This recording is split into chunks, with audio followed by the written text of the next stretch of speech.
Leviticus 1. The Lord spoke to Moses from the sacred tent, and gave him instructions for the community of Israel to follow when they offered sacrifices. Sacrifices to please me must be completely burned on the bronze altar. Bulls or rams or goats are the animals to be used for these sacrifices. If the animal is a bull, it must not have anything wrong with it. Lead it to the entrance of the sacred tent, and I will let you know if it is acceptable to me. Lay your hand on its head, and I will accept the animal as a sacrifice for taking away your sins. After the bull is killed in my presence, some priests from Aaron's family will offer its blood to me by splattering it against the four sides of the altar. Skin the bull and cut it up, while the priests pile wood on the altar fire to make it start blazing. Wash the bull's insides and hind legs, so the priests can lay them on the altar with the head, the fat, and the rest of the animal. A priest will then send all of it up in smoke with a smell that pleases me. If you sacrifice a ram or a goat, it must not have anything wrong with it. Lead the animal to the north side of the altar, where it is to be killed in my presence. Then some of the priests will splatter its blood against the four sides of the altar. Cut up the animal and wash its insides and hind legs. A priest will put these parts on the altar with the head, the fat, and the rest of the animal. Then he will send all of it up in smoke with a smell that pleases me. If you offer a bird for this kind of sacrifice, it must be a dove or a pigeon. A priest will take the bird to the bronze altar, where he will wring its neck and put its head on the fire. Then he will drain out its blood on one side of the altar, remove the bird's craw with what is in it, and throw them on the ash heap at the east side of the altar. Finally, he will take the bird by its wings, tear it partially open, and send it up in smoke with a smell that pleases me. Leviticus 2. When you offer sacrifices to give thanks to me, you must use only your finest flour. Put it in a dish, sprinkle olive oil and incense on the flour, and take it to the priests from Aaron's family. One of them will scoop up the incense together with a handful of the flour and oil. Then, to show that the whole offering belongs to me, the priest will lay this part on the bronze altar and send it up in smoke with a smell that pleases me. The rest of this sacrifice is for the priests. It is very holy, because it was offered to me. If you bake bread in an oven for this sacrifice, use only your finest flour, but without any yeast. You may make the flour into a loaf mixed with olive oil, or you may make it into thin wafers and brush them with oil. If you cook bread in a shallow pan for this sacrifice, use only your finest flour. Mix it with olive oil, but do not use any yeast. Then break the bread into small pieces and sprinkle them with oil. If you cook your bread in a pan with a lid on it, you must also use the finest flour mixed with oil. You may prepare sacrifices to give thanks in any of these three ways. Bring your sacrifice to a priest, and he will take it to the bronze altar. Then, to show that the whole offering belongs to me, the priest will lay part of it on the altar and send it up in smoke with a smell that pleases me. The rest of this sacrifice is for the priests. It is very holy, because it was offered to me. Yeast and honey must never be burned on the altar, so don't ever mix either of these in a grain sacrifice. You may offer either of them separately when you present the first part of your harvest to me, but they must never be burned on the altar. Salt is offered when you make an agreement with me, so sprinkle salt on these sacrifices. Freshly cut grain, either roasted or coarsely ground, must be used when you offer the first part of your grain harvest.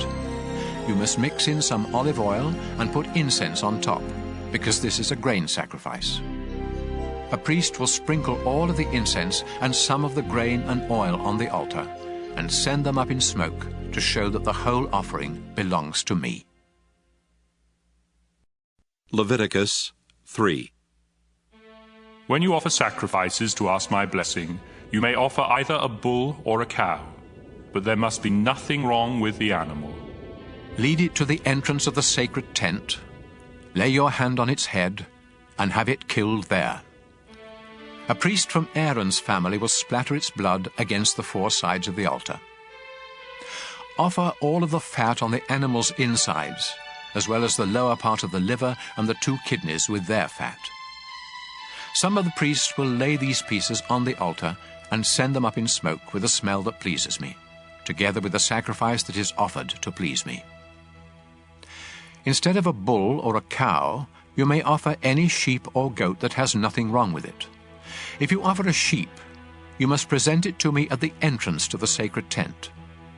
Lay your hand on its head and have it killed there. A priest will then splatter its blood against the 4 sides of the altar. Offer the fat on the tail, the tailbone, and the insides, as well as the lower part of the liver and the 2 kidneys with their fat. One of the priests will lay these pieces on the altar and send them up in smoke as a food offering for me. If you offer a goat, you must also present it to me at the entrance to the sacred tent. Lay your hand on its head and have it killed there. A priest will then splatter its blood against the 4 sides of the altar. Offer all of the fat on the animal's insides, as well as the lower part of the liver and the 2 kidneys with their fat. One of the priests will put these pieces on the altar and send them up in smoke as a food offering with a smell that pleases me. All fat belongs to me, so you and your descendants must never eat any fat or any blood, not even in the privacy of your own homes. This law will never change. Leviticus 4. The Lord told Moses to say to the community of Israel, Offer a sacrifice to ask forgiveness when you sin by accidentally doing something I have told you not to do. When the high priest sins, he makes everyone else guilty too. And so he must sacrifice a young bull that has nothing wrong with it. The priest will lead the bull to the entrance of the sacred tent, lay his hand on its head and kill it there. He will take a bowl of the blood inside the tent, dip a finger in the blood, and sprinkle some of it 7 times towards the sacred chest behind the curtain. Then, in my presence, he will smear some of the blood on each of the 4 corners of the incense altar, before pouring out the rest at the foot of the bronze altar near the entrance to the tent. The priest will remove the fat from the bull, just as he does when he sacrifices a bull to ask my blessing. This includes the fat on the insides, as well as the lower part of the liver and the 2 kidneys with their fat. He will then send it all up in smoke. The skin and flesh of the bull, together with its legs, insides, and the food still in its stomach, are to be taken outside the camp and burned on a wood fire near the ash heap. When the nation of Israel disobeys me without meaning to, the whole nation is still guilty. Once you realize what has happened, you must sacrifice a young bull to ask my forgiveness. Lead the bull to the entrance of the sacred tent, where your tribal leaders will lay their hands on its head before having it killed in my presence. The priest will take a bowl of the animal's blood inside the sacred tent, dip a finger in the blood, and sprinkle some of it 7 times towards the sacred chest behind the curtain. Then, in my presence, he must smear some of the blood on each of the 4 corners of the incense altar, before pouring out the rest at the foot of the bronze altar near the entrance to the tent. After this, the priest will remove the fat from the bull and send it up in smoke on the altar. Finally, he will burn its remains outside the camp, just as he did with the other bull. By this sacrifice, the sin of the whole nation will be forgiven. Any tribal leader who disobeys me without meaning to is still guilty. As soon as the leader realizes what has happened, he must sacrifice a goat that has nothing wrong with it. This is a sacrifice for sin. So he will lay his hand on the animal's head before having it killed in my presence at the north side of the bronze altar. The priest will dip a finger in the blood, smear some of it on each of the 4 corners of the altar, and pour out the rest at the foot of the altar. Then he must send all of the fat up in smoke, just as he does when a sacrifice is offered to ask my blessing. By this sacrifice, the leader's sin will be forgiven. When any of you ordinary people disobey me without meaning to, you are still guilty. As soon as you realize what you have done, you must sacrifice a female goat that has nothing wrong with it. Lead the goat to the north side of the bronze altar, and lay your hand on its head before having it killed. Then a priest will dip a finger in the blood. He will smear some of it on each of the four corners of the altar, and pour out the rest at the foot of the altar. After this, the priest will remove all of the fat, just as he does when an animal is sacrificed to ask my blessing. The priest will then send the fat up in smoke, with a smell that pleases me. This animal is sacrificed so that I will forgive you ordinary people when you sin. If you offer a lamb instead of a goat as a sacrifice for sin, it must be a female that has nothing wrong with it. Lead the lamb to the altar and lay your hand on its head before having it killed. The priest will dip a finger in the blood, smear some of it on each of the four corners of the altar, and pour out the rest at the foot of the altar. After this, all of the fat must be removed, just as when an animal is sacrificed to ask my blessing. Then the priest will send it up in smoke to me, together with a food offering, and your sin will be forgiven. Leviticus 5. If you refuse to testify in court about something you saw or know has happened, you have sinned and can be punished. You are guilty and unfit to worship me if you accidentally touch the dead body of any kind of unclean animal. You are guilty if you find out that you have accidentally touched any waste that comes from a human body. You are guilty the moment you realize that you have made a hasty promise to do something good or bad. As soon as you discover that you have committed any of these sins, you must confess what you have done. Then you must bring a female sheep or goat to me as the price for your sin. A priest will sacrifice the animal, and you will be forgiven.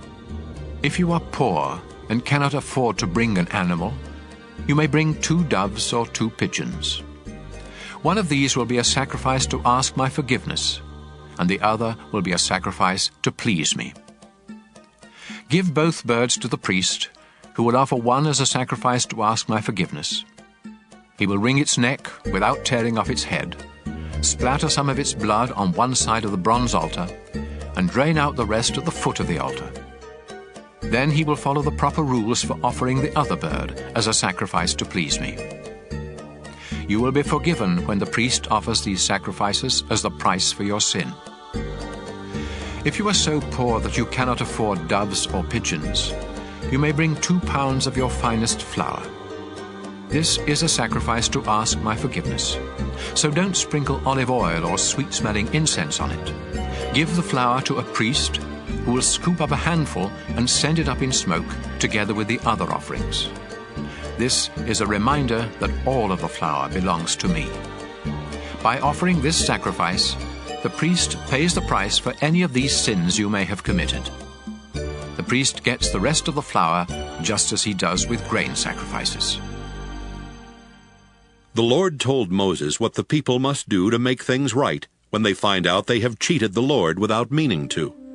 If this happens, you must either sacrifice a ram that has nothing wrong with it, or else pay the price of a ram with the official money used by the priests. In addition, you must pay what you owe plus a fine of 20%. Then the priest will offer the ram as a sacrifice to make things right, and you will be forgiven. If you break any of my commands without meaning to, you are still guilty and you can be punished. When you realize what you have done, you must either bring to the priest a ram that has nothing wrong with it, or else pay him for one. The priest will then offer it as a sacrifice to make things right, and you will be forgiven. Leviticus 6. The Lord told Moses what the people must do when they commit other sins against the Lord. You have sinned if you rob or cheat someone, if you keep back money or valuables left in your care, or if you find something and claim not to have it. When this happens, you must return what doesn't belong to you and pay the owner a fine of 20%. In addition, you must either bring to the priest a ram that has nothing wrong with it, or else pay him for one. The priest will then offer it as a sacrifice to make things right, and you will be forgiven for what you did wrong. The Lord told Moses to tell Aaron and his sons how to offer the daily sacrifices that are sent up in smoke to please the Lord. You must put the animal for the sacrifice on the altar in the evening, and let it stay there all night. But make sure the fire keeps burning. The next morning you will dress in your priestly clothes, including your linen underwear. Then clean away the ashes left by the sacrifices and pile them beside the altar. Change into your everyday clothes. Take the ashes outside the camp and pile them in a special place. The fire must never go out, so put wood on it each morning. After this, you are to lay an animal on the altar next to the fat that you sacrifice to ask my blessing. Then send it all up in smoke to me. The altar fire must always be kept burning. It must never go out. When someone offers a sacrifice to give thanks to me, the priests from Aaron's family must bring it to the front of the bronze altar, where one of them will scoop up a handful of the flour and oil together with all the incense on it. Then, to show that the whole offering belongs to me, he will lay all of this on the altar and send it up in smoke with a smell that pleases me. The rest of it is to be baked without yeast and eaten by the priests in the sacred courtyard of the sacred tent. This bread is very holy, just like the sacrifices for sin or for making things right. And I have given this part to the priests from what is offered to me on the altar. Only the men in Aaron's family are allowed to eat this bread, and they must go through a ceremony to be made holy before touching it. This law will never change. The Lord spoke to Moses and told him what sacrifices the priests must offer on the morning and evening of the day they are ordained. It is the same as the regular morning and evening sacrifices, a pound of flour mixed with olive oil and cooked in a shallow pan. The bread must then be crumbled into small pieces and sent up in smoke with a smell that pleases me. Each of Aaron's descendants who is ordained as a priest must perform this ceremony and make sure that the bread is completely burned on the altar. None of it may be eaten. The Lord told Moses how the priests from Aaron's family were to offer the sacrifice for sin. This sacrifice is very sacred, and the animal must be killed in my presence at the north side of the bronze altar. The priest who offers this sacrifice must eat it in the sacred courtyard of the sacred tent, and anyone or anything that touches the meat will be holy. If any of the animal's blood is splattered on the clothes of the priest, they must be washed in a holy place. If the meat was cooked in a clay pot, the pot must be destroyed.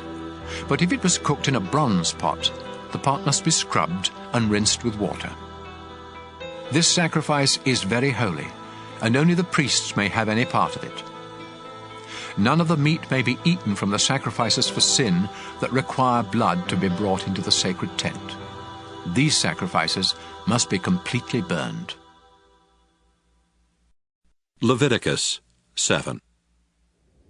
The sacrifice to make things right is very sacred. The animal must be killed in the same place where the sacrifice to please me is killed, and the animal's blood must be splattered against the four sides of the bronze altar. Offer all of the animal's fat, including the fat on its tail and on its insides, as well as the lower part of the liver and the 2 kidneys with their fat.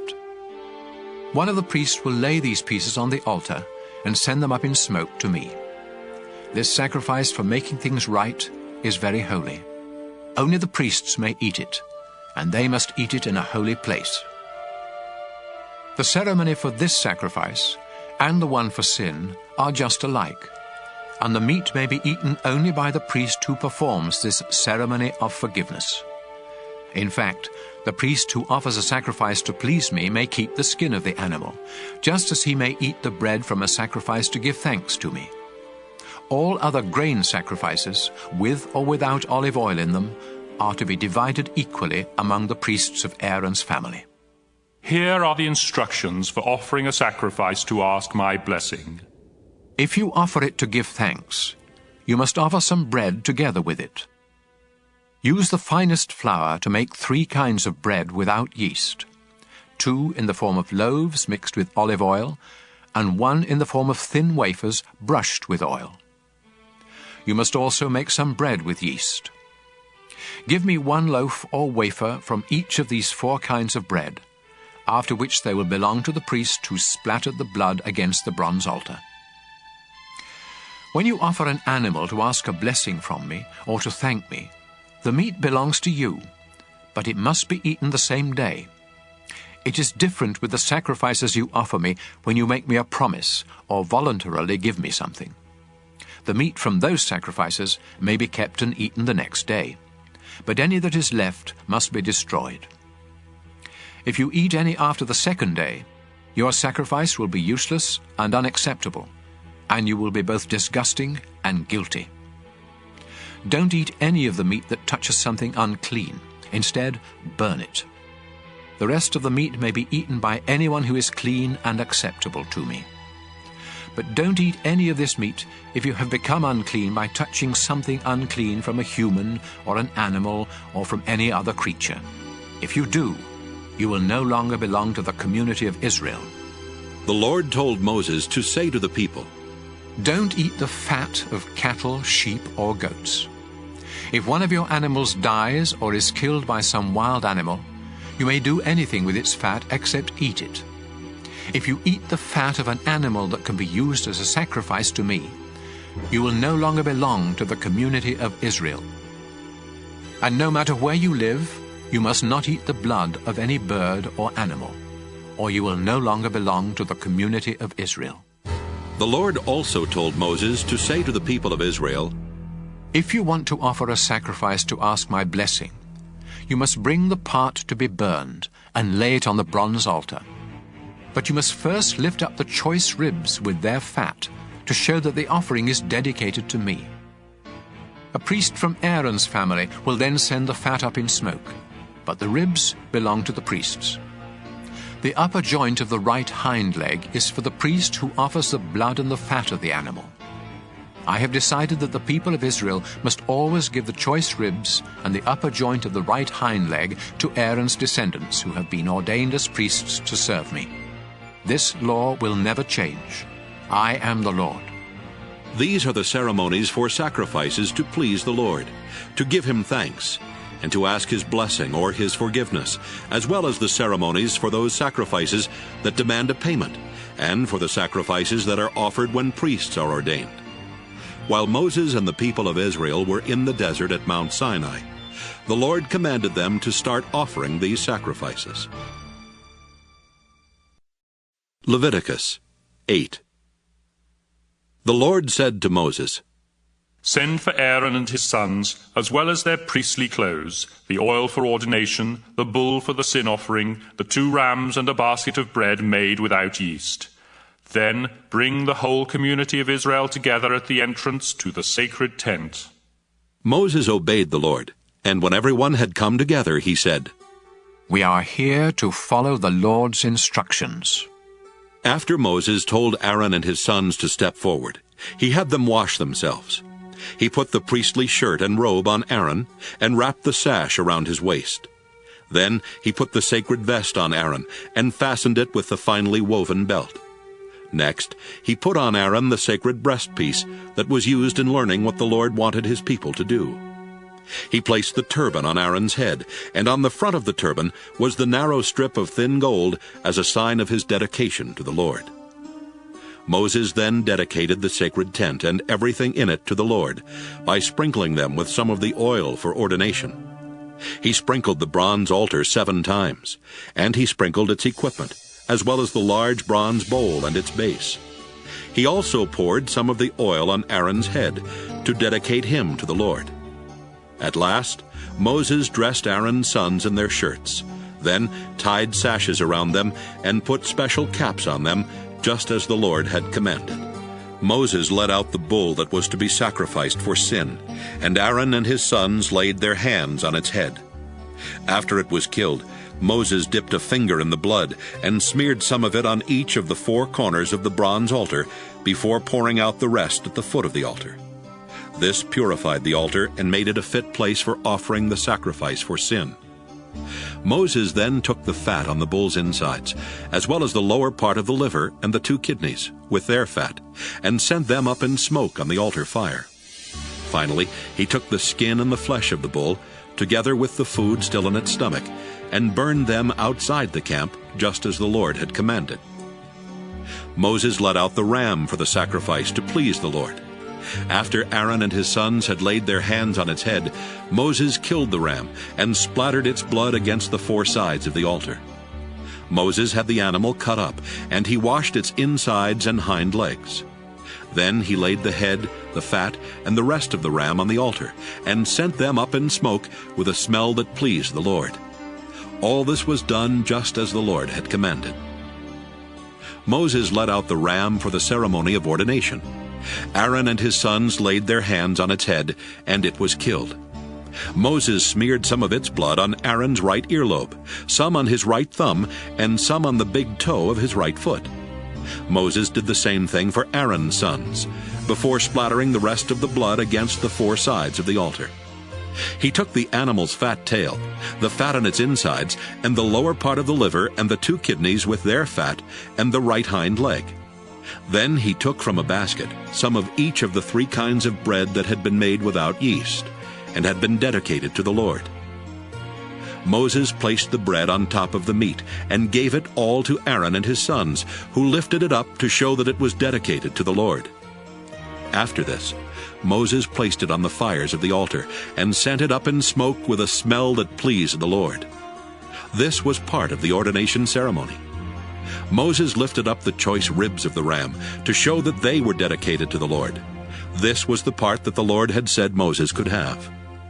Finally, Moses sprinkled the priestly clothes of Aaron and his sons with some of the oil for ordination, and with some of the blood from the altar. So Aaron and his sons, together with their priestly clothes, were dedicated to the Lord. Moses said to Aaron and his sons, "The Lord told me that you must boil this meat at the entrance to the sacred tent, and eat it there with the bread. Burn what is left over, and stay near the entrance to the sacred tent until the ordination ceremony ends 7 days from now. We have obeyed the Lord in everything that has been done today, so that your sins may be forgiven. The Lord has told me that you must stay near the entrance to the tent for 7 days and nights, or else you will die." Aaron and his sons obeyed everything that the Lord had told Moses they must do. Leviticus 9. 8 days later, Moses called together Aaron, his sons, and Israel's leaders. Then he said to Aaron, "Find a young bull and a ram that have nothing wrong with them. Offer the bull to the Lord as a sacrifice for sin, and the ram as a sacrifice to please him. Tell the people of Israel that they must offer sacrifices as well. They must offer a goat as a sacrifice for sin, and a bull and a ram as a sacrifice to please the Lord. The bull and the ram must be a year old and have nothing wrong with them. Then the people must offer a bull and a ram as a sacrifice to ask the Lord's blessing, and also a grain sacrifice mixed with oil. Do this because the Lord will appear to you today."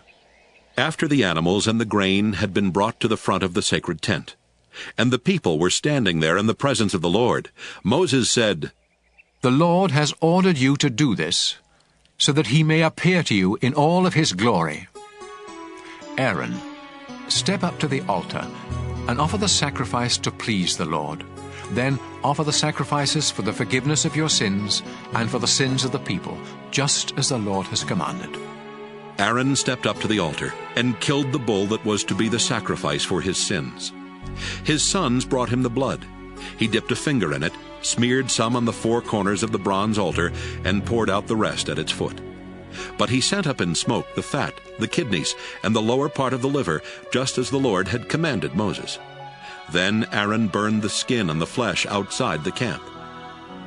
After Aaron had killed the ram that was sacrificed to please the Lord, Aaron's sons brought him the blood, and he splattered it against all 4 sides of the altar. They brought him each piece of the animal, including the head, and he burned them all on the altar. He washed the insides and the hind legs, and also sent them up in smoke. Next, Aaron sacrificed the goat for the sins of the people, as he had done with the sacrifice for his own sins. And so he burned this sacrifice on the altar in the proper way.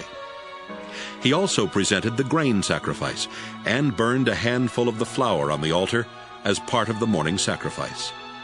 At last, he killed the bull and the ram as a sacrifice to ask the Lord's blessing on the people.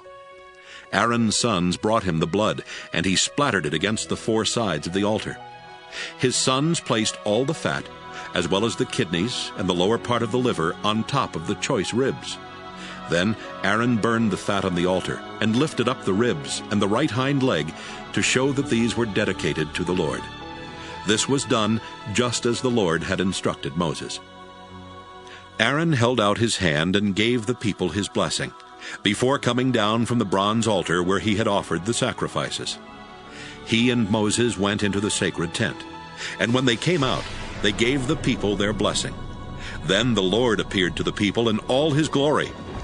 The Lord sent fiery flames that burned up everything on the altar, and when everyone saw this, they shouted and fell to their knees to worship the Lord. Leviticus 10. Nadab and Abihu were two of Aaron's sons, but they disobeyed the Lord by burning incense to him on a fire pan when they were not supposed to.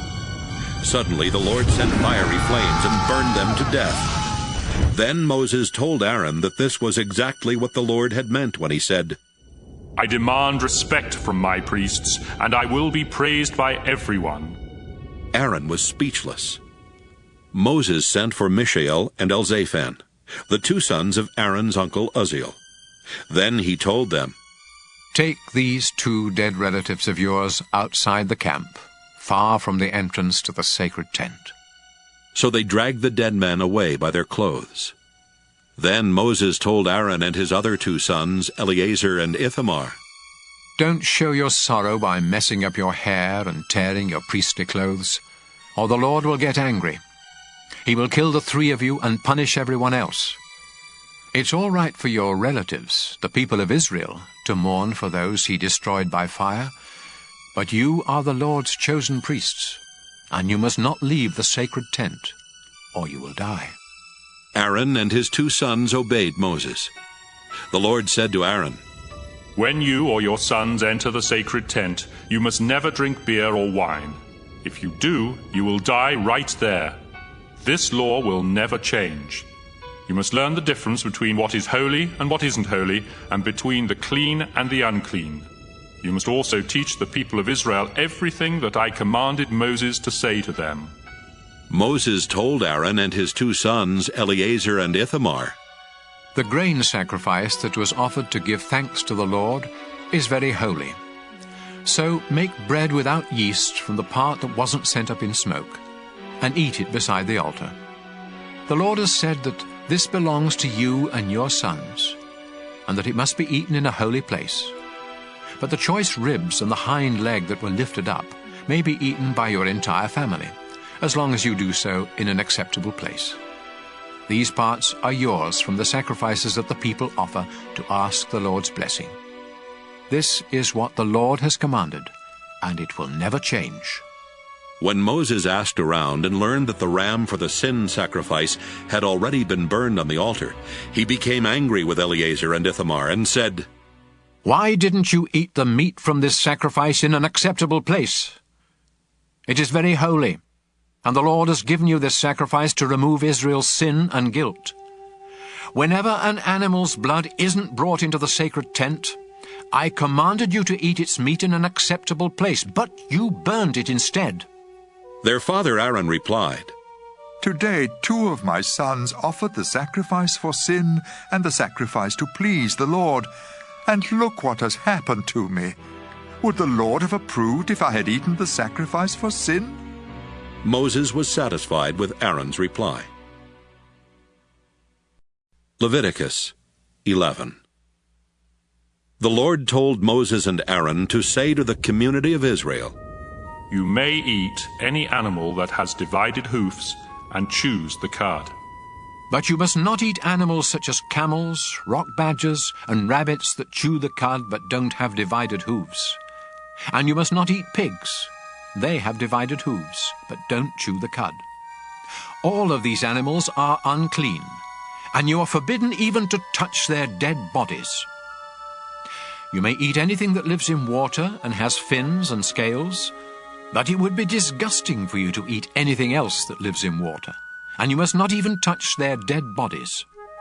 Eagles, vultures, buzzards, crows, ostriches, hawks, seagulls, owls, pelicans, storks, herons, hoopoes, and bats are also disgusting, and you are forbidden to eat any of them. The only winged insects you may eat are locusts, grasshoppers, and crickets. All other winged insects that crawl are too disgusting for you to eat. Don't even touch the dead bodies of animals that have divided hooves, but don't chew the cud. And don't touch the dead bodies of animals that have paws. If you do, you must wash your clothes, but you are still unclean until evening. Moles, rats, mice, and all kinds of lizards are unclean. Anyone who touches their dead bodies, or anything touched by their dead bodies, becomes unclean until evening. If something made of wood, cloth, or leather touches one of their dead bodies, it must be washed, but it is still unclean until evening. If any of these animals is found dead in a clay pot, the pot must be broken to pieces, and everything in it becomes unclean. If you pour water from this pot on any food, that food becomes unclean, and anything drinkable in the pot becomes unclean. If the dead body of one of these animals touches anything else, including ovens and stoves, that thing becomes unclean and must be destroyed. A spring or a cistern where one of these dead animals is found is still clean, but anyone who touches the animal becomes unclean. If the dead body of one of these animals is found lying on seeds that have been set aside for planting, the seeds remain clean, but seeds that are soaking in water become unclean if the dead animal is found in the water.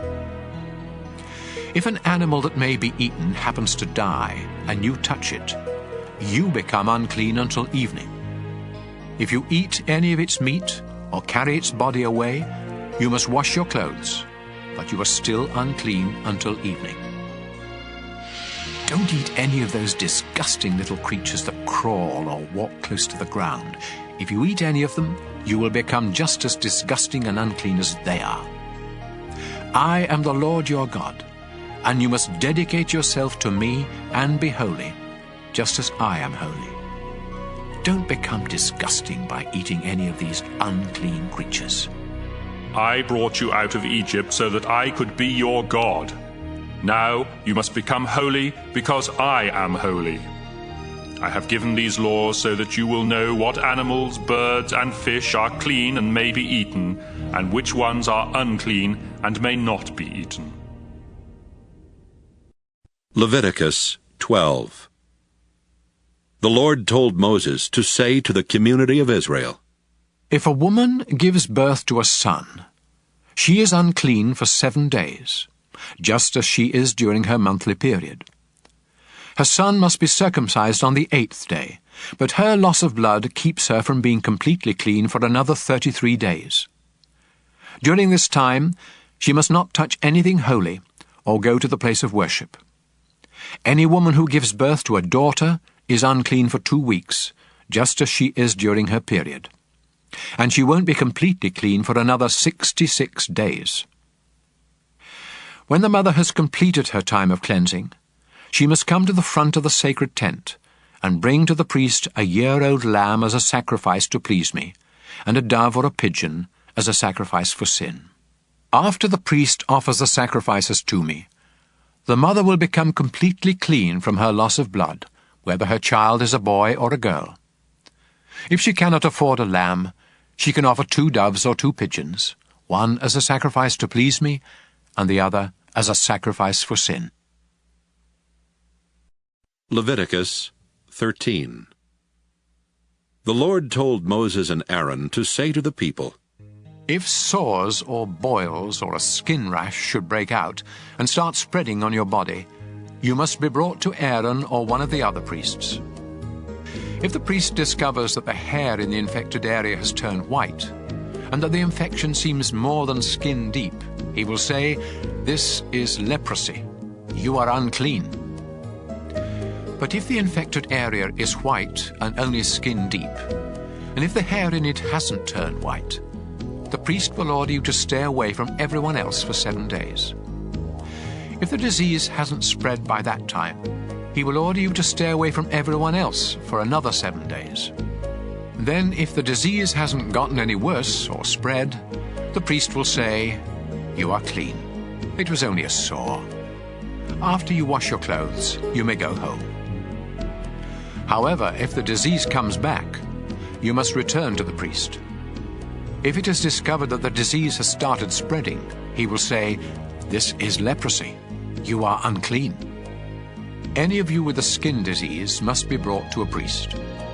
If he discovers that the sore spot is white with pus, and that the hair around it has also turned white, he will say, "This is leprosy.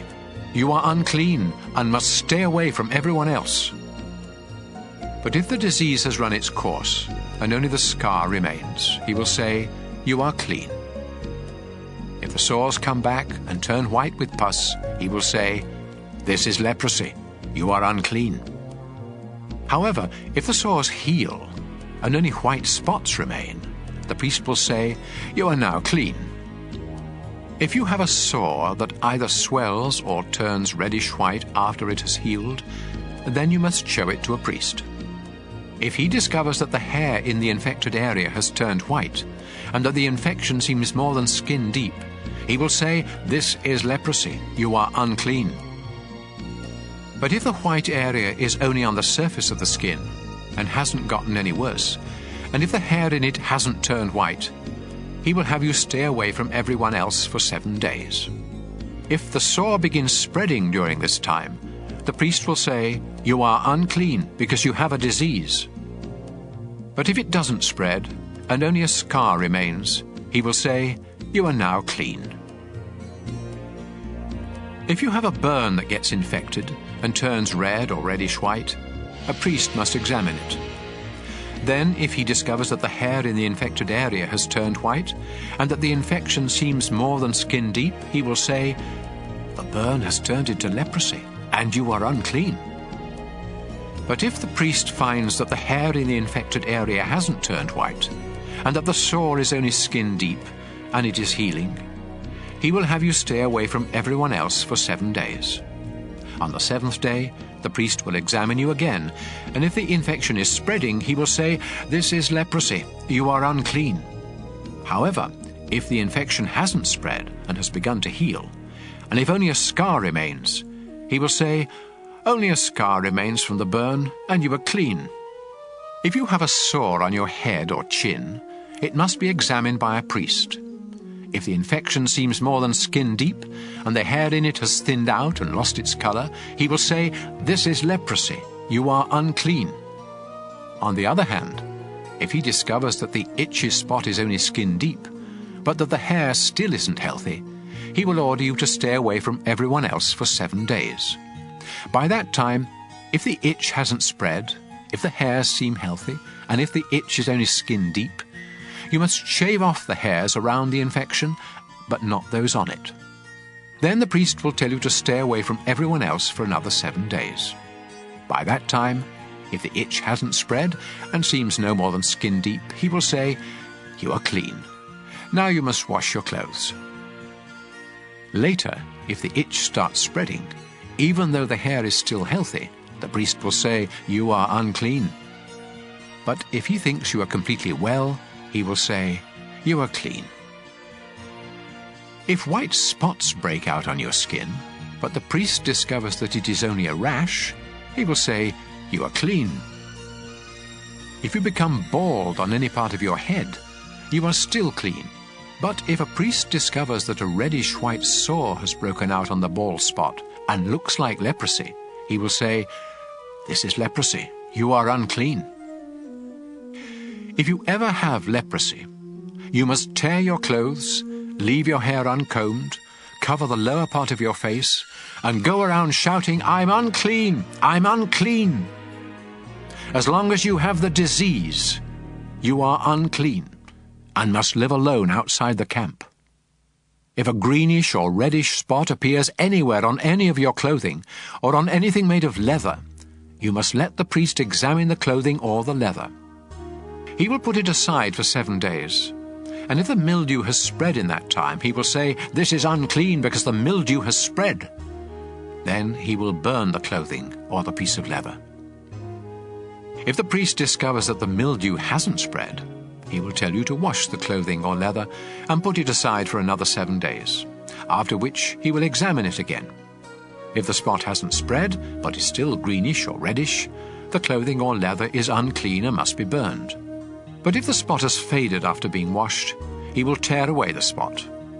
Later, if the spot reappears elsewhere on the clothing or the leather, you must burn it. Even if the spot completely disappears after being washed, it must be washed again before it is clean. These are the rules for deciding if clothing is clean or unclean after a spot appears on it. Leviticus 14.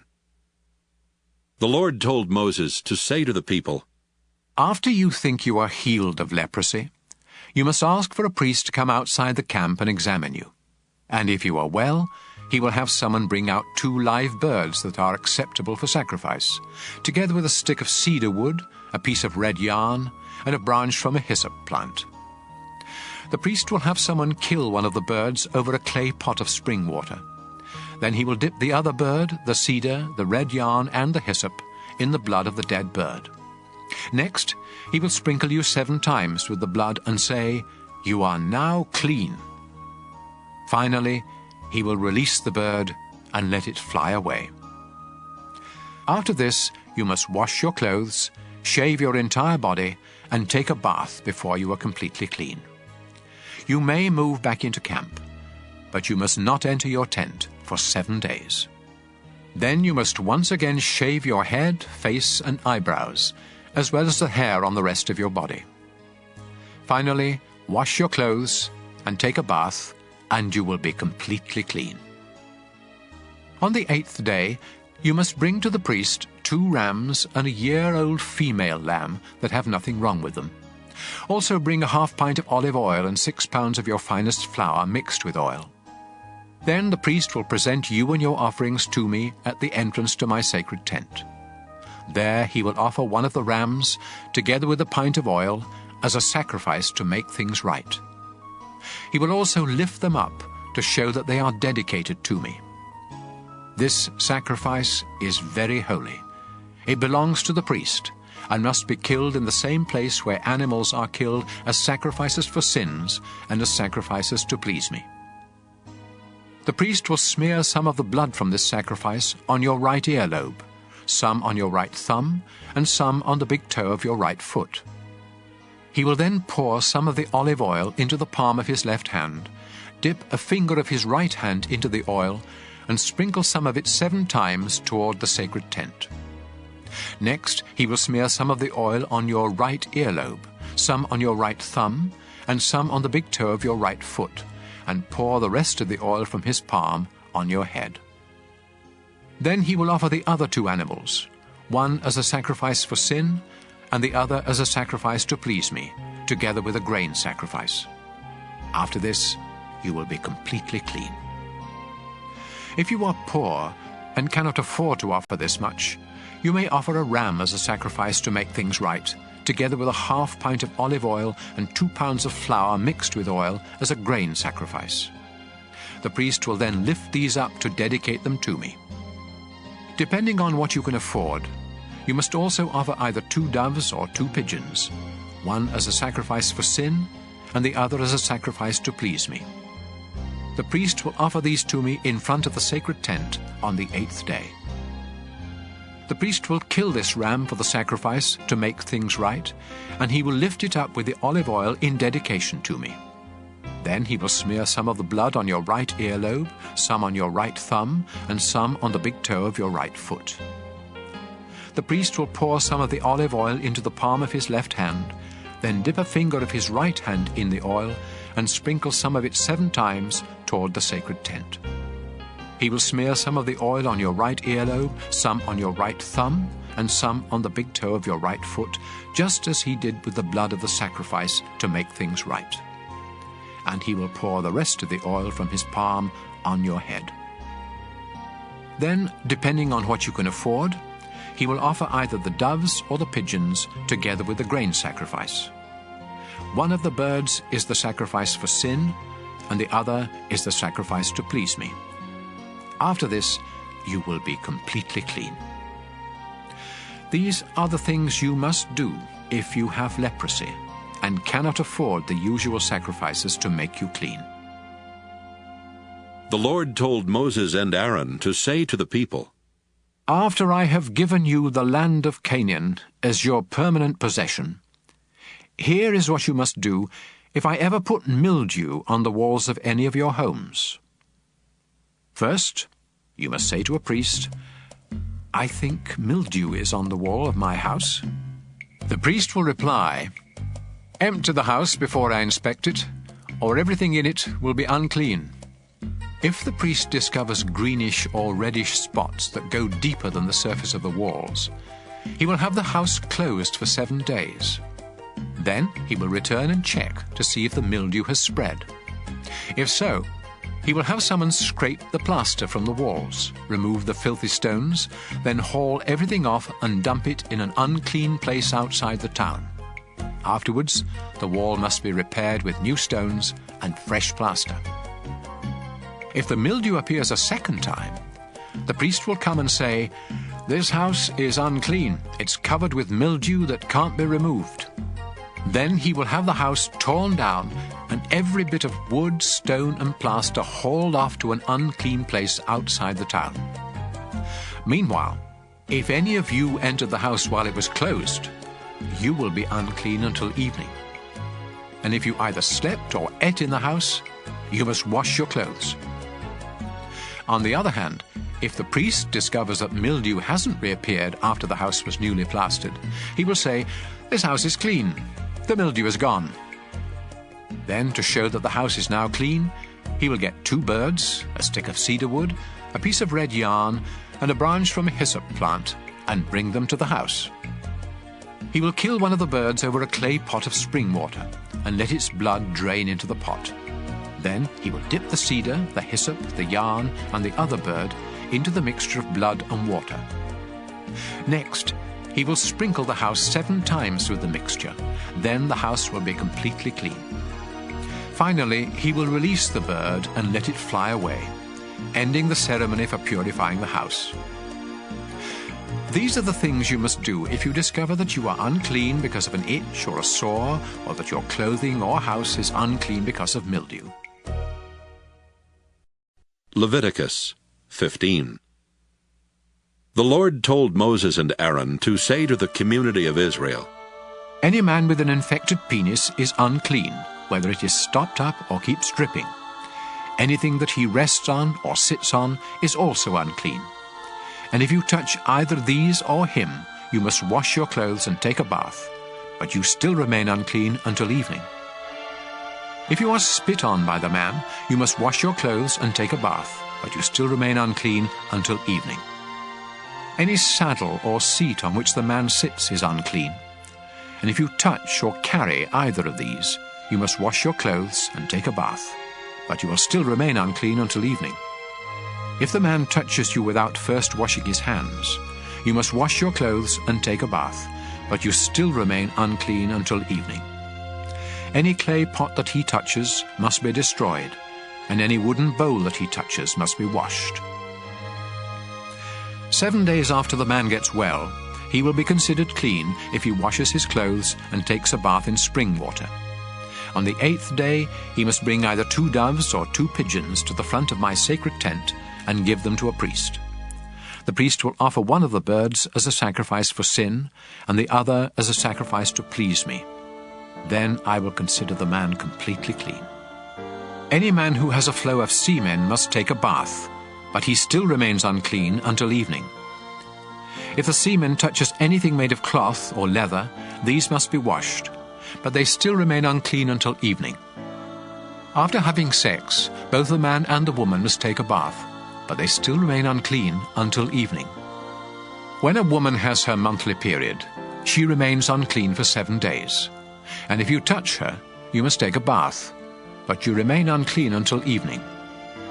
Anything that she rests on or sits on is also unclean, And if you touch either of these, you must wash your clothes and take a bath, but you still remain unclean until evening.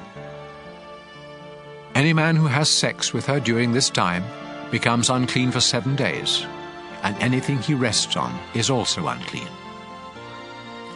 Any woman who has a flow of blood outside her regular monthly period is unclean until it stops, just as she is during her monthly period. Anything that she rests on or sits on during this time is also unclean, just as it would be during her period. If you touch either of these, you must wash your clothes and take a bath, but you still remain unclean until evening. 7 days after the woman gets well, she will be considered clean. On the 8th day, she must bring either 2 doves or 2 pigeons to the front of my sacred tent and give them to a priest. He will offer one of the birds as a sacrifice for sin, and the other as a sacrifice to please me. Then I will consider the woman completely clean. When any of you become unclean, you must stay away from the rest of the community of Israel. Otherwise, my sacred tent will become unclean, and the whole nation will die. These are the things you men must do if you become unclean because of an infected penis, or if you have a flow of semen. And these are the things you women must do when you become unclean either because of your monthly period or an unusual flow of blood. This is also what you men must do if you have sex with a woman who is unclean. Leviticus 16. 2 of Aaron's sons had already lost their lives for disobeying the Lord. So the Lord told Moses to say to Aaron, I, the Lord, appear in a cloud over the place of mercy on the sacred chest, which is behind the inside curtain of the sacred tent. And I warn you not to go there except at the proper time. Otherwise you will die.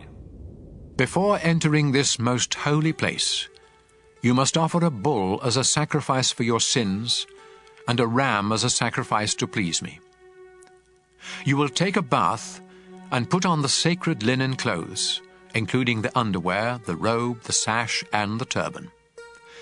Then the community of Israel will bring you a ram and 2 goats, both of them males. The goats are to be used as sacrifices for sin, and the ram is to be used as a sacrifice to please me.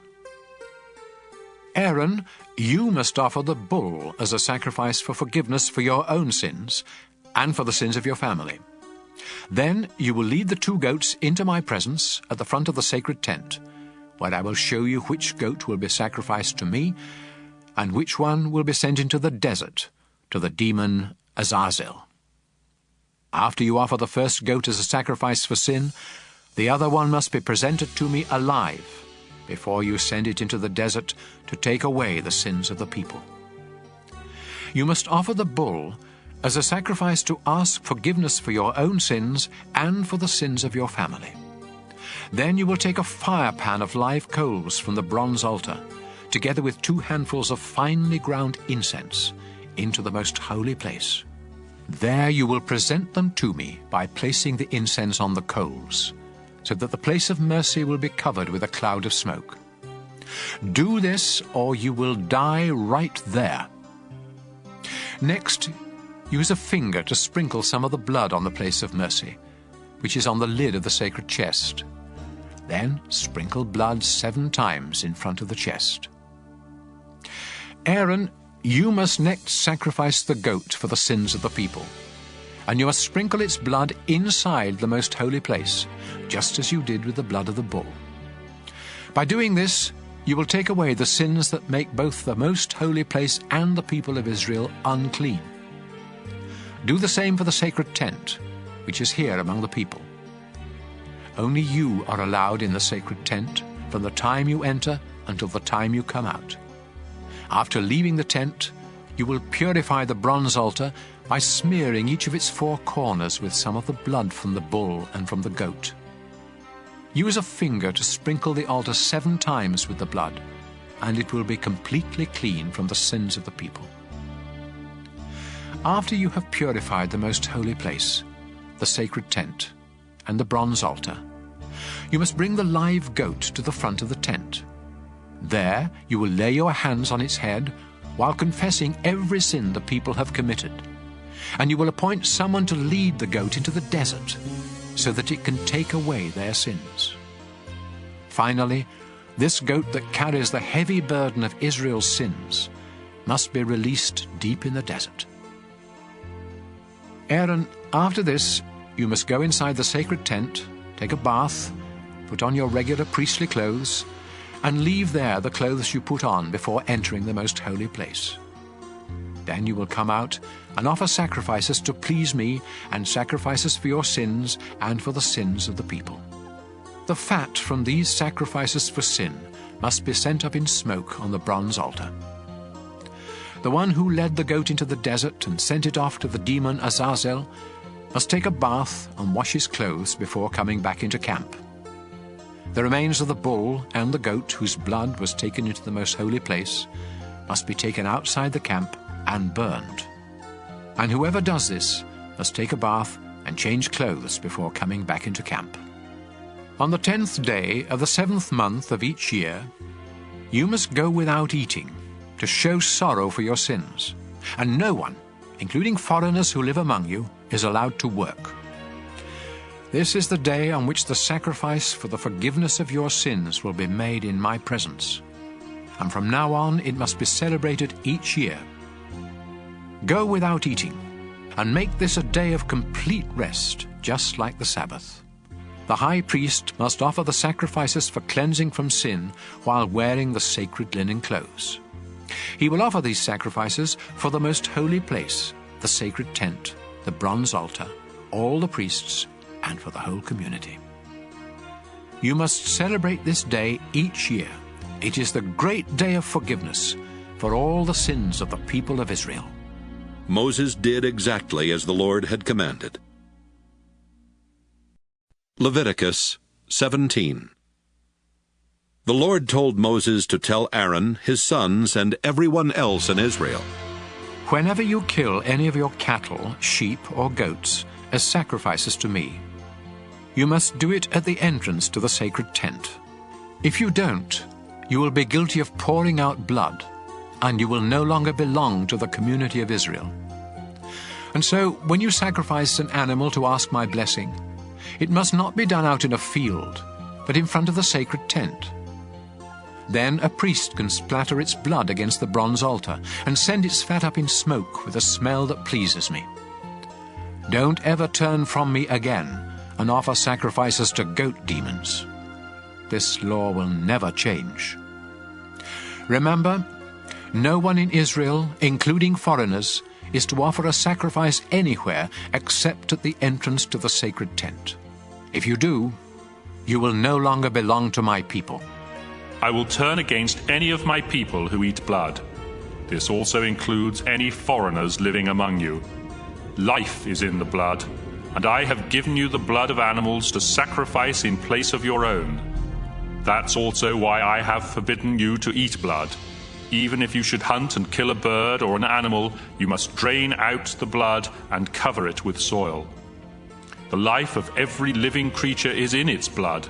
That's why I have forbidden you to eat blood, and why I have warned you that anyone who does will no longer belong to my people. If you happen to find a dead animal and eat it, you must take a bath and wash your clothes, but you are still unclean until evening. If you don't take a bath, you will suffer for what you did wrong. Leviticus 18. The Lord told Moses to tell the people of Israel, I am the Lord your God.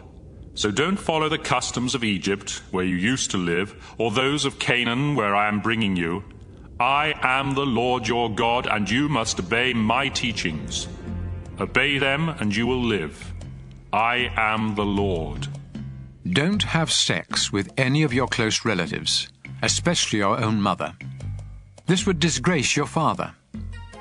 And don't disgrace him by having sex with any of his other wives. Don't have sex with your sister or stepsister, whether you grew up together or not. Don't disgrace yourself by having sex with your granddaughter or half-sister, or a sister of your father or mother. Don't disgrace your uncle by having sex with his wife.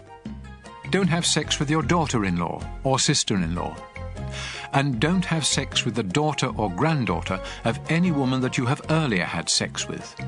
You may be having sex with a relative, and that would make you unclean. As long as your wife is alive, don't cause trouble for her by taking one of her sisters as a second wife. When a woman is having her monthly period, she is unclean, so don't have sex with her. Don't have sex with another man's wife. That would make you unclean. Don't sacrifice your children on the altar fires to the god Molech. I am the Lord your God, and that would disgrace me. It is disgusting for a man to have sex with another man. Anyone who has sex with an animal is unclean. Don't make yourselves unclean by any of these disgusting practices of those nations that I am forcing out of the land for you. They made themselves and the land so unclean that I punished the land because of their sins, and I made it vomit them up.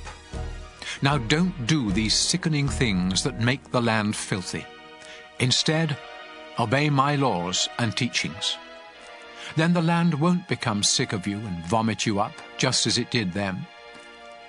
If any of you do these vulgar, disgusting things, you will be unclean and no longer belong to my people. I am the Lord your God, and I forbid you to follow their sickening way of life. Leviticus 19.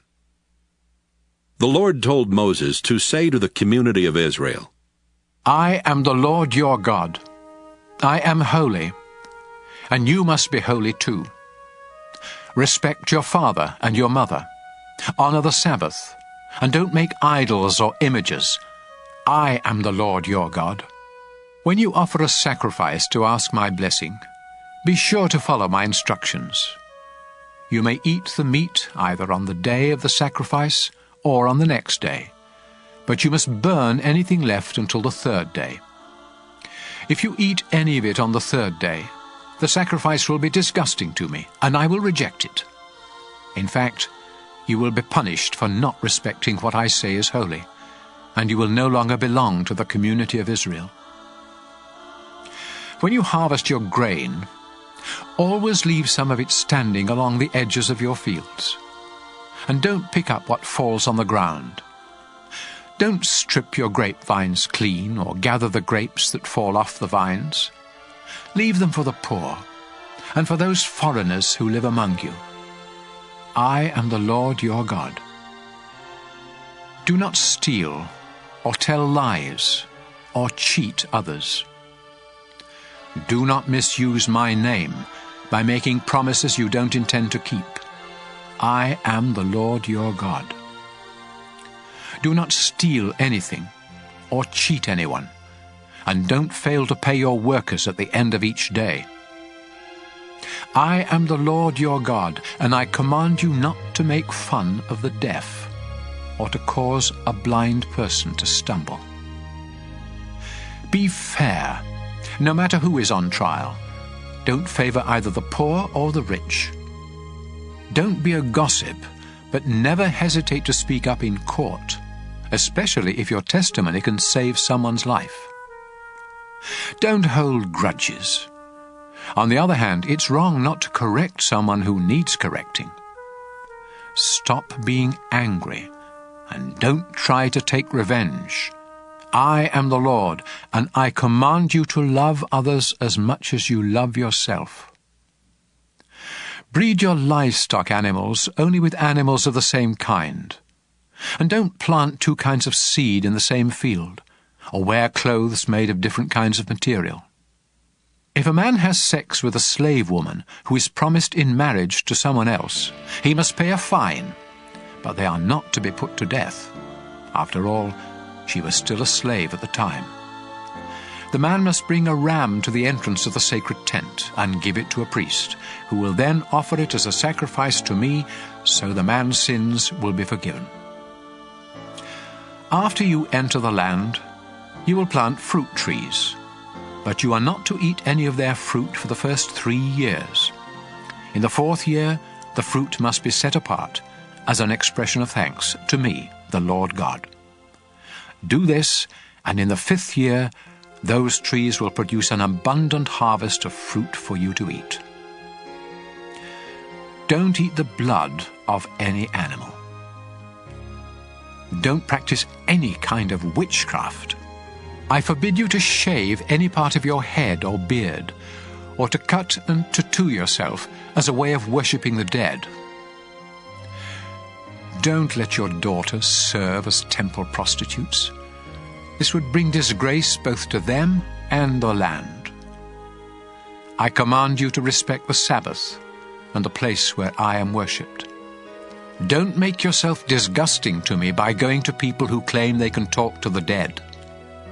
I command you to show respect for older people and to obey me with fear and trembling. Don't mistreat any foreigners who live in your land.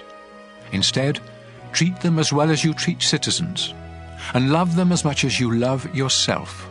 Remember, you were once foreigners in the land of Egypt. I am the Lord your God. Use honest scales, and don't cheat when you weigh or measure anything. I am the Lord your God. I rescued you from Egypt, and I command you to obey my laws. Leviticus 20.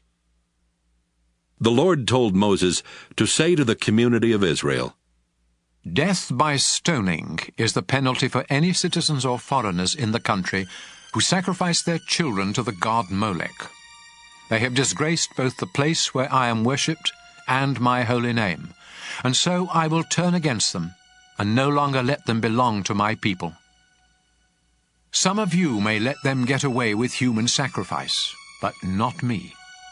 If any of you worship Molech, I will turn against you and your entire family, and I will no longer let you belong to my people. I will be your enemy if you go to someone who claims to speak with the dead, and I will destroy you from among my people. Dedicate yourselves to me and be holy, because I am the Lord your God. I have chosen you as my people, and I expect you to obey my laws. If you curse your father or mother, you will be put to death, and it will be your own fault.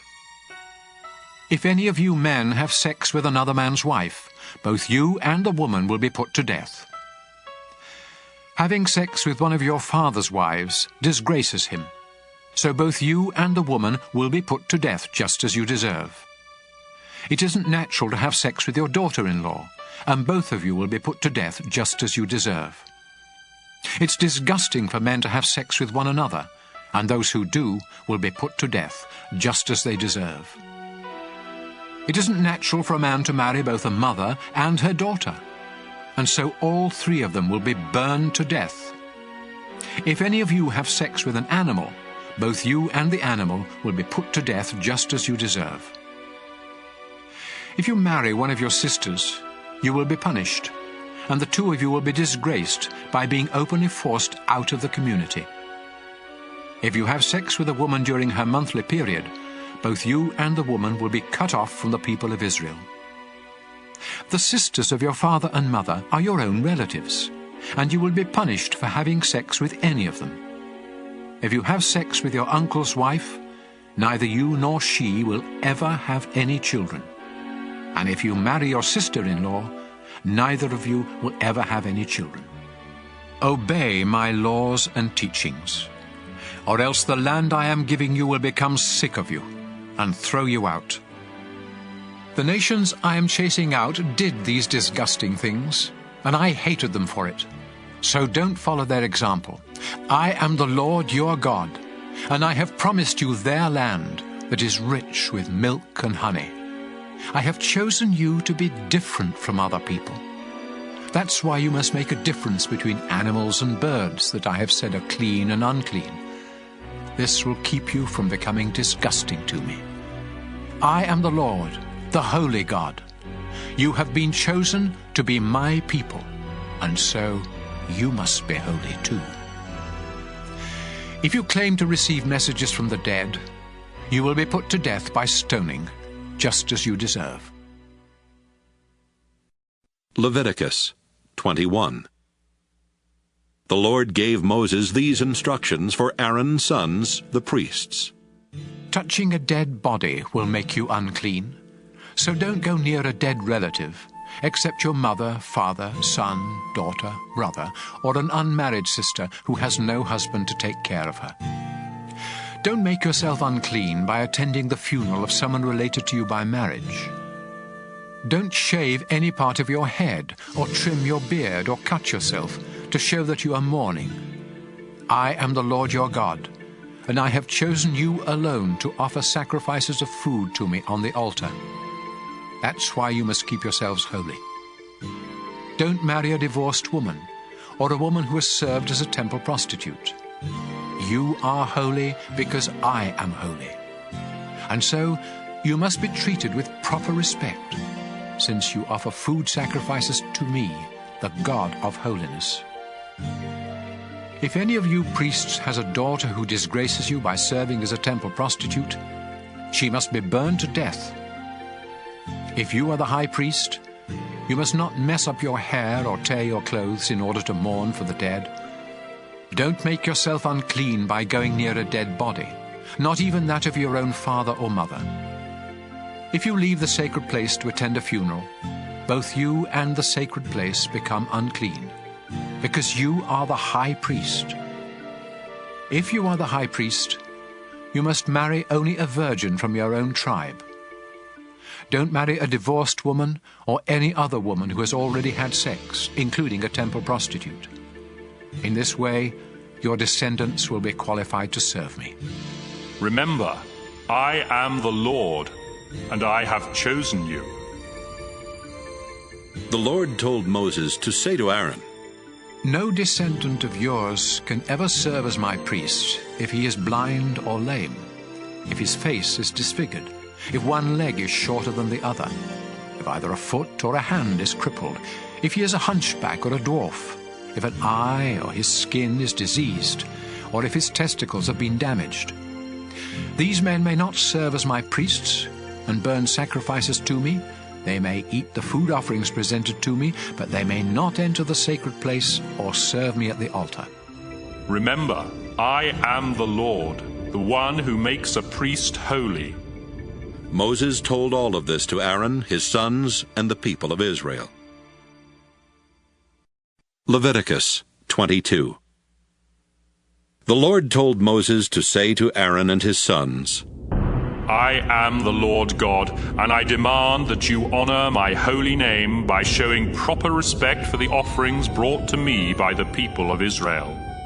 If any of you are unclean when you accept an offering for me, I will no longer let you serve as a priest. None of you may take part in the sacred meals while you have a skin disease or an infected penis, or after you have been near a dead body or have had a flow of semen, or if you have touched an unclean creature of any sort, including an unclean person. Once you are unclean, you must take a bath, but you still cannot eat any of the sacred food until evening. I command you not to eat anything that is killed by a wild animal or dies a natural death. This would make you unclean. Obey me, or you will die on duty for disgracing the place of worship. Remember, I am the Lord, the one who makes a priest holy. Only you priests and your families may eat the food offerings. These are too sacred for any of your servants. However, any slave that you own, including those born into your household, may eat this food. If your daughter marries someone who isn't a priest, she can no longer have any of this food.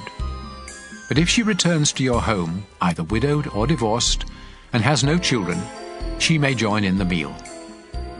Only members of a priestly family can eat this food, and anyone else who accidentally does so must pay for the food plus a fine of 20%.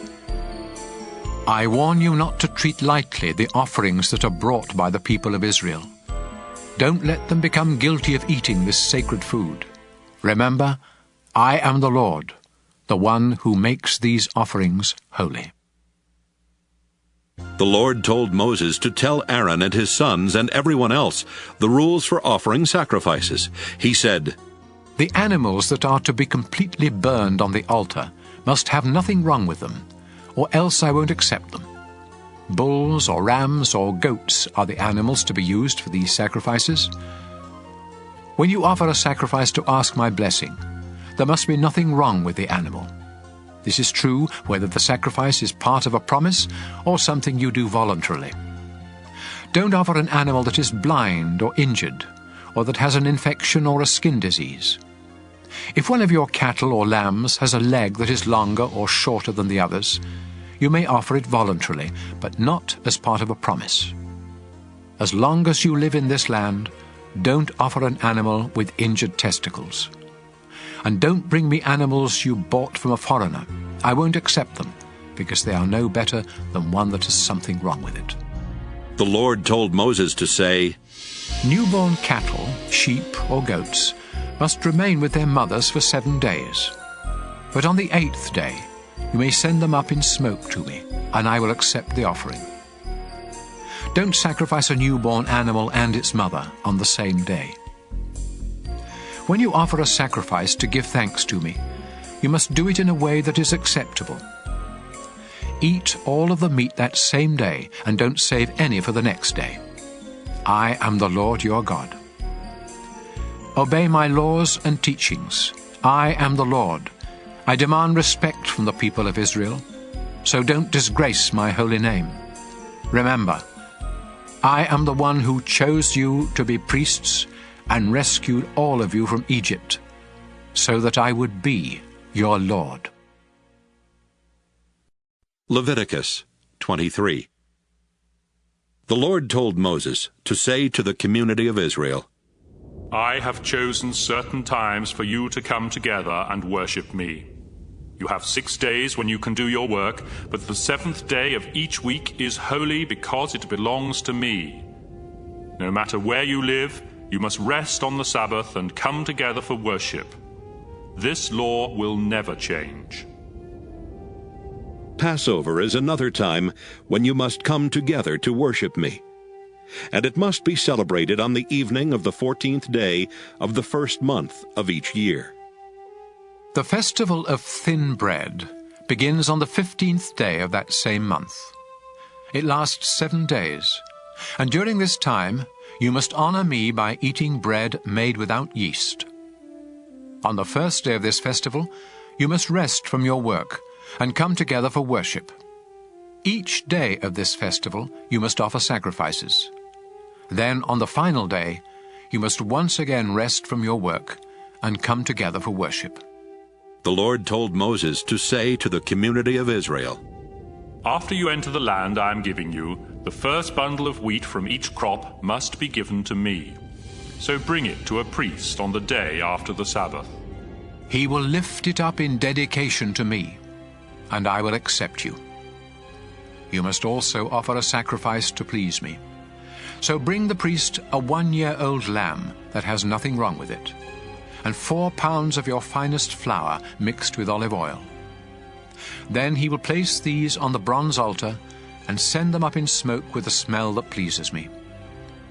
Together with these, you must bring a quart of wine as a drink offering. I am your God, and I forbid you to eat any new grain or anything made from it until you have brought these offerings. This law will never change. 7 weeks after you offer this bundle of grain, each family must bring another offering of new grain. Do this exactly 50 days later, which is the day following the 7th Sabbath.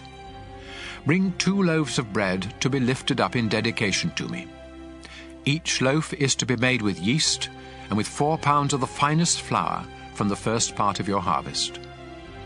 At this same time, the entire community of Israel must bring 7 lambs that are a year old, a young bull, and 2 rams. These animals must have nothing wrong with them, and they must be offered as a sacrifice to please me. You must also offer the proper grain and wine sacrifices with each animal. Offer a goat as a sacrifice for sin, and 2 rams a year old as a sacrifice to ask my blessing. The priest will lift up the rams together with the bread in dedication to me. These offerings are holy and are my gift to the priest. This is a day of celebration and worship, a time of rest from your work. You and your descendants must obey this law. When you harvest your grain, always leave some of it standing around the edges of your fields. And don't pick up what falls on the ground. Leave it for the poor and for those foreigners who live among you. I am the Lord your God. The Lord told Moses to say to the people of Israel, The first day of the 7th month must be a day of complete rest. Then at the sound of the trumpets, you will come together to worship and to offer sacrifices on the altar. The Lord God said to Moses, The 10th day of the 7th month is the great day of forgiveness. It is a solemn day of worship. Everyone must go without eating to show sorrow for their sins, and sacrifices must be burned. No one is to work on that day. It is the great day of forgiveness, when sacrifices will be offered to me, so that I will forgive your sins. I will destroy anyone who refuses to go without eating. None of my people are ever to do any work on that day, not now or in the future. And I will wipe out those who do. This is a time of complete rest, just like the Sabbath. And everyone must go without eating from the evening of the 9th to the evening of the 10th.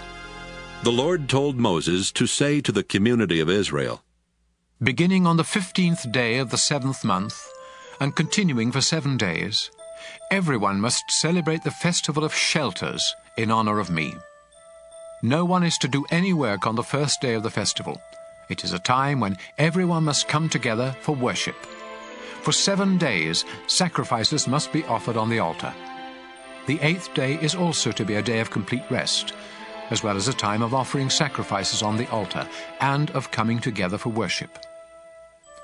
I have chosen these festivals as times when my people must come together for worship, and when animals, grain, and wine are to be offered on the proper days. These festivals must be celebrated in addition to the Sabbaths, and the times when you offer special gifts or sacrifices to keep a promise or as a voluntary offering. Remember to begin the Festival of Shelters on the 15th day of the 7th month, after you have harvested your crops. Celebrate this festival for 7 days in honor of me, and don't do any work on the first day or on the day following the festival. Pick the best fruit from your trees, and cut leafy branches to use during the time of this joyous celebration in my honor. I command you and all your descendants to celebrate this festival during the 7th month of each year. For 7 days, every Israelite must live in a shelter, so future generations will know that I made their ancestors live in shelters when I brought them out of Egypt. I am the Lord your God. This is how Moses instructed the people of Israel to celebrate the Lord's festivals. Leviticus 24. The Lord told Moses to say to the community of Israel, You must supply the purest olive oil for the lamps in the sacred tent, so they will keep burning. Aaron will set up the golden lampstand in the holy place of the sacred tent. Then he will light the 7 lamps that must be kept burning there in my presence every night from now on. This law will never change. Use your finest flour to bake 12 loaves of bread, about 4 pounds each. Then take them into the sacred tent and lay them on the gold table in 2 rows of 6 loaves. Alongside each row, put some pure incense that will be sent up by fire in the place of the bread, as an offering to me. Aaron must lay fresh loaves on the table each Sabbath, and priests in all generations must continue this practice as part of Israel's agreement with me. This bread will always belong to Aaron and his family. It is very holy, because it was offered to me, and it must be eaten in a holy place. Shelomith, the daughter of Dibri from the tribe of Dan, had married an Egyptian, and they had a son. One day their son got into a fight with an Israelite man in camp and cursed the name of the Lord. So the young man was dragged off to Moses, who had him guarded while everyone waited for the Lord to tell them what to do. Finally the Lord said to Moses, "This man has cursed me. Take him outside the camp and have the witnesses lay their hands on his head. Then command the whole community of Israel to stone him to death. And warn the others that everyone else who curses me will die in the same way, whether they are Israelites by birth or foreigners living among you." Death is also the penalty for murder. But the killing of an animal that belongs to someone else requires only that the animal be replaced.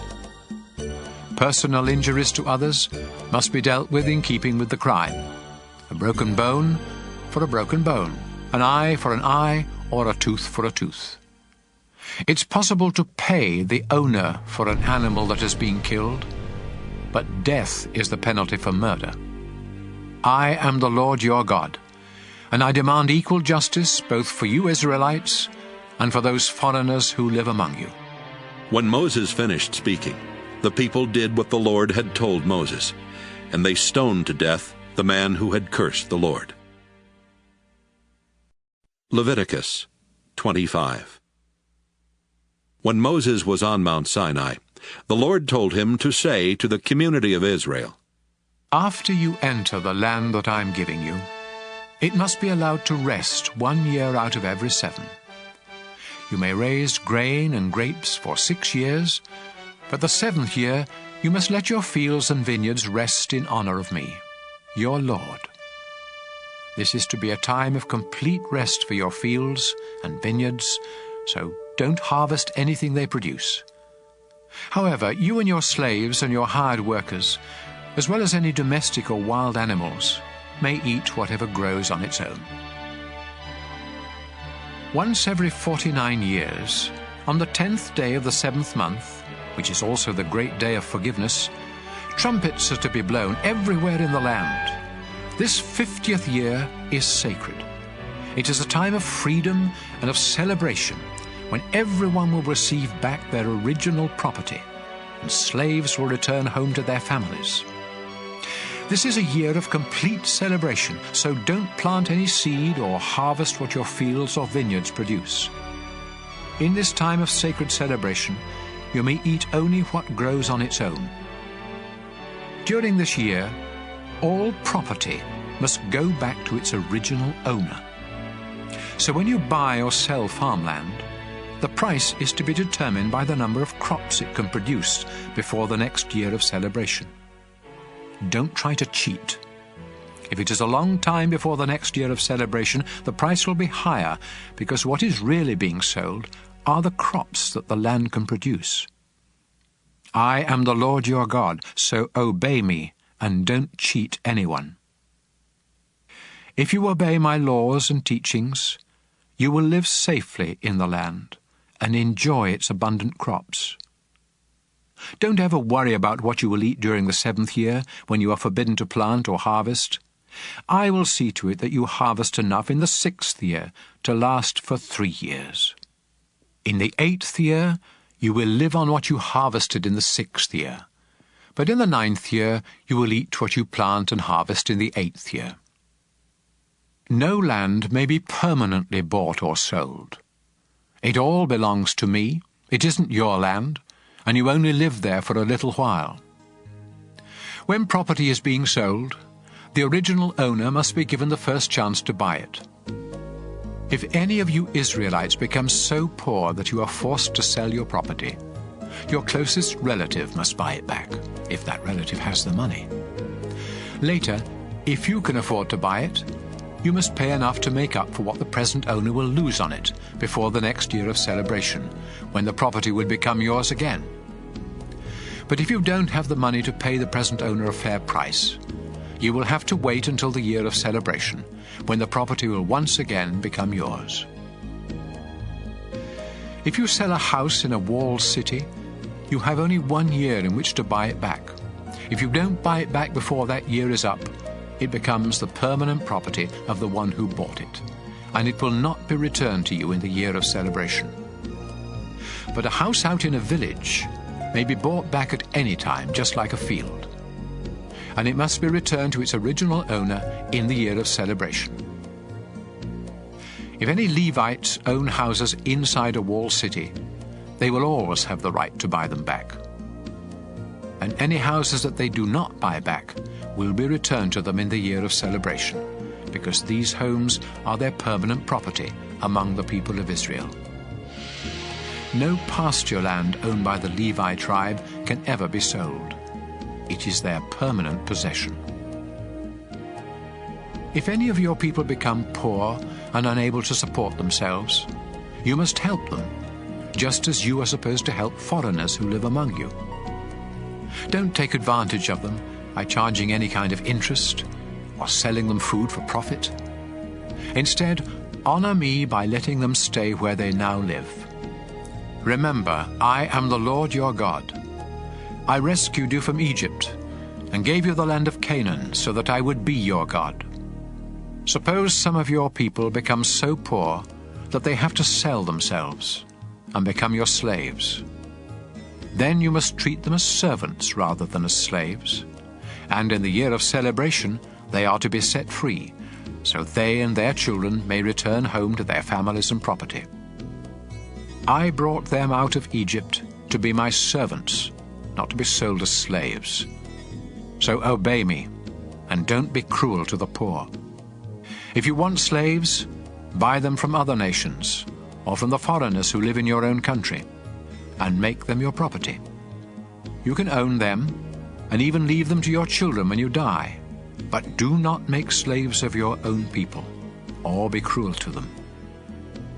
Even if some of you Israelites become so much in debt that you must sell yourselves to foreigners in your country, you still have the right to be set free by a relative, such as a brother or uncle or cousin, or some other family member. In fact, if you ever get enough money, you may buy your own freedom by paying your owner for the number of years you would still be a slave before the next year of celebration. The longer the time until then, the more you will have to pay. And even while you are the slaves of foreigners in your own country, your people must make sure that you are not mistreated. If you cannot gain your freedom in any of these ways, both you and your children will still be set free in the year of celebration. People of Israel, I am the Lord your God, and I brought you out of Egypt to be my own servants. Leviticus 26. I am the Lord your God. So don't make or worship any sort of idols or images. Respect the Sabbath and honor the place where I am worshipped, because I am the Lord. Faithfully obey my laws, and I will send rain to make your crops grow and your trees produce fruit. Your harvest of grain and grapes will be so abundant that you won't know what to do with it all. You will eat and be satisfied, and you will live in safety. I will bless your country with peace, and you will rest without fear. I will wipe out the dangerous animals and protect you from enemy attacks. You will chase and destroy your enemies, even if there are only 5 of you and 100 of them, or only 100 of you and 10,000 of them. I will treat you with such kindness that your nation will grow strong, and I will also keep my promises to you. Your barns will overflow with grain each year. I will live among you and never again look on you with disgust. I will walk with you. I will be your God, and you will be my people. I am the Lord your God, and I rescued you from Egypt so that you would never again be slaves. I have set you free. Now walk with your heads held high. If you disobey me and my laws, and if you break our agreement, I will punish you terribly, and you will be ruined. You will be struck with incurable diseases and with fever that leads to blindness and depression. Your enemies will eat the crops you plant, and I will turn from you and let you be destroyed by your attackers. You will even run at the very rumor of attack. Then if you still refuse to obey me, I will punish you 7 times for each of your sins, until your pride is completely crushed. I will hold back the rain, so the sky above you will be like iron, and the ground beneath your feet will be like copper. All of your hard work will be for nothing, and there will be no harvest of grain or fruit. If you keep rebelling against me, I'll punish you 7 times worse, just as your sins deserve. I'll send wild animals to attack you, and they will gobble down your children and livestock. So few of you will be left that your roads will be deserted. If you remain my enemies after this, I'll remain your enemy and punish you even worse. War will break out because you broke our agreement. And if you escape to your walled cities, I'll punish you with horrible diseases, and you will be captured by your enemies. You will have such a shortage of bread that 10 women will be able to bake their bread in the same oven. Each of you will get only a few crumbs, and you will go hungry. Then, if you don't stop rebelling, I'll really get furious and punish you terribly for your sins. In fact, you will be so desperate for food that you will eat your own children. I'll destroy your shrines and tear down your incense altars, leaving your dead bodies piled on top of your idols. And you will be disgusting to me. I'll wipe out your towns and your places of worship, and will no longer be pleased with the smell of your sacrifices. Your land will become so desolate that even your enemies who settle there will be shocked when they see it. After I destroy your towns and ruin your land with war, I'll scatter you among the nations. While you are prisoners in foreign lands, your own land will enjoy years of rest and refreshment, as it should have done each 7th year when you lived there. In the land of your enemies, you will tremble at the rustle of a leaf, as though it were a sword. And you will become so weak that you will stumble and fall over each other, even when no one is chasing you. Many of you will die in foreign lands, and others of you will waste away in sorrow as a result of your sins and the sins of your ancestors. Then, suppose you realize that I turned against you and brought you to the land of your enemies because both you and your ancestors had stubbornly sinned against me.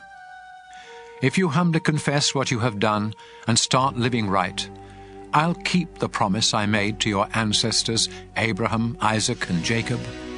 I will bless your land and let it rest during the time that you are in a foreign country, paying for your rebellion against me and my laws.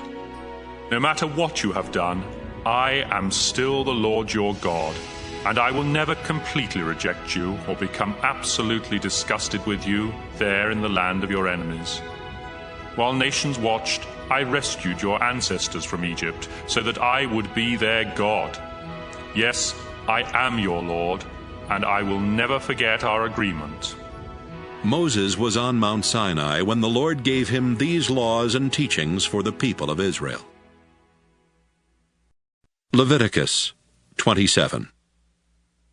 The Lord told Moses to say to the community of Israel, If you ever want to free someone who has been promised to me, you may do so by paying the following amounts, weighed according to the official standards: 50 pieces of silver for men ages 20 to 60, and 30 pieces for women; 20 pieces of silver for young men ages 5 to 20, and 10 pieces for young women; 15 pieces of silver for men ages 60 and above, and 10 pieces for women; 5 pieces of silver for boys ages 1 month to 5 years, and 3 pieces for girls.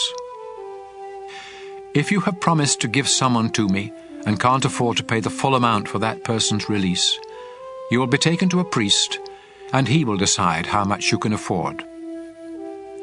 If you promise to sacrifice an animal to me, it becomes holy, and there is no way you can set it free. If you try to substitute any other animal, no matter how good, for the one you promised, they will both become holy and must be sacrificed. Donkeys are unfit for sacrifice, so if you promise me a donkey, you must bring it to the priest and let him determine its value. But if you want to buy it back, you must pay an additional 20%. If you promise a house to me, a priest will set the price, whatever the condition of the house. But if you decide to buy it back, you must pay an additional 20%. If you promise part of your family's land to me, its value must be determined by the bushels of seed needed to plant the land, and the rate will be 10 pieces of silver for every bushel of seed. If this promise is made in the year of celebration, the land will be valued at the full price. But any time after that, the price will be figured according to the number of years before the next year of celebration. If you decide to buy back the land, you must pay the price plus an additional 20%, but you cannot buy it back once someone else has bought it. When the year of celebration comes, the land becomes holy, because it belongs to me, and it will be given to the priests. If you promise me a field that you have bought, its value will be decided by a priest, according to the number of years before the next year of celebration, and the money you pay will be mine. However, on the next year of celebration, the land will go back to the family of its original owner. Every price will be set by the official standards. All firstborn animals of your flocks and herds are already mine, and so you cannot promise any of them to me. If you promise me a donkey, you may buy it back by adding an additional 20% to its value. If you don't buy it back, it can be sold to someone else for whatever a priest has said it is worth. Anything that you completely dedicate to me must be completely destroyed.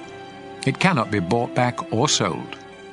Every person, animal, and piece of property that you dedicate completely is only for me. In fact, any humans who have been promised to me in this way must be put to death. 10% of everything you harvest is holy and belongs to me, whether it grows in your fields or on your fruit trees. If you want to buy back this part of your harvest, you may do so by paying what it is worth, plus an additional 20%. When you count your flocks and herds, 1 out of 10 of every newborn animal is holy and belongs to me, no matter how good or bad it is. If you substitute one animal for another, both of them become holy, and neither can be bought back. Moses was on Mount Sinai when the Lord gave him these laws for the people of Israel.